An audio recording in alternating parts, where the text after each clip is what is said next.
l'idée d'avoir une navette électrique dans nos stations où on essaye d'être raisonnable au niveau de l'impact écologique, sachant que la montagne a un impact vraiment minime par rapport au reste de la France, sachant qu'on est déjà tout électrique au niveau des remontées mécaniques, au niveau de certains véhicules de service. Ça nous paraissait vraiment normal, si on peut dire, de passer en électrique ici sur des navettes interstations où les gens viennent un peu goûter à la nature chez nous.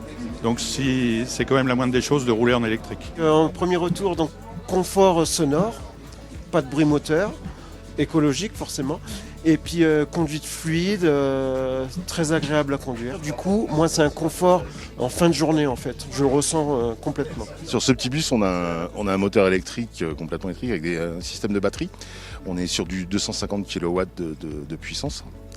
Voilà, donc on a un véhicule qui, dans les pires des conditions, très froid, monté, etc., va être sur une autonomie entre 280 et 300 km. Et on a un système sur ce véhicule, lorsqu'on relâche la pédale d'accélérateur ou qu'on est en descente, il y a un système qui vient recharger les batteries.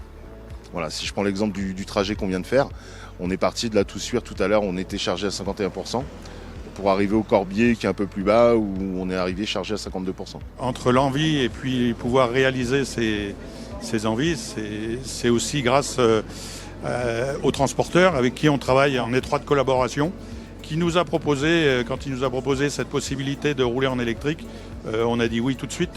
Et en plus, sur une des plus grosses semaines de février, les vacances de février, c'est une belle promotion pour nos stations. Ils sont surtout ravis que ça soit un électrique et ils s'attachent beaucoup à l'écologie. Donc c'est plus ce retour-là que j'ai.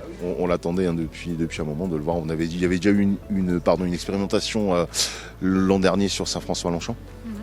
Et là, de le mettre sur la vallée de la Maurienne, quand même, c'était important pour nous, et en espérant que l'expérimentation se transformera en validation.